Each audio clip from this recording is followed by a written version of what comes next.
You guys ready? Yep. Everyone in Porter Ridge liked books. They liked them a lot. But the math teachers who wandered around E Hall did not. The math teachers disliked books no matter what kind. They would throw, stomp, and smash on any they could find. What could be the reason? Could it be because they were fun? But isn't there a book out there for everyone? Perhaps they're wrapped up in their teachings of MC squared. Or better yet, a reason was they simply did not care. But who cannot like a real good book, whether it was paperback, hardcovered, or even a Nook?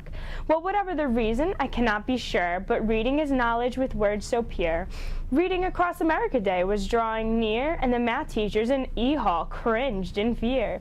Why, there's no logic to reading, one teacher yelled in rage as she handed out math homework to her class, page after page. So that day after school, these teachers plotted and schemed and envisioned a life without reading became their dream.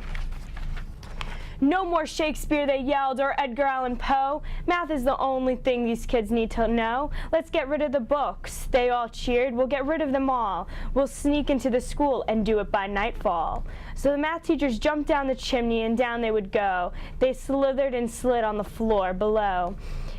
With them they brought a great big bag to store away all the books that they stole and snagged. But out from the bookcase popped a little girl's eyes, a gloomy face filled with tears that she cried. "Why do you take these wonderful books?" she asked, "these books of mine?" One teacher stepped up and said to her, oh so kind, "Well, little girl, we are taking them to be cleaned, you see. The school board left this special job up to me." You could see the little girl smile wipe from her face. That's all the math teacher had to say. That's all it would take. So into the night, one by one, the books were snatched, from the Cadbury Tales to the Cat in the Hat. The books were now gone. They were all wiped out. The problem was how to get them out. So with hammers at hand they hit at the wall, and one struck after another the cinder did fall. With the blocks in hand made for a break, such an easy attempt and a remarkable escape. The books were all stored in the class in a corner, followed by the teachers calling this meeting into order. "Now, fellow teachers, let's take a look at these books that are deemed to be great." So the teachers looked, analyzed, and some even did annotate. Why, these are marvelous things," one teacher stuttered, and the teachers all agreed, nodding their heads to one another.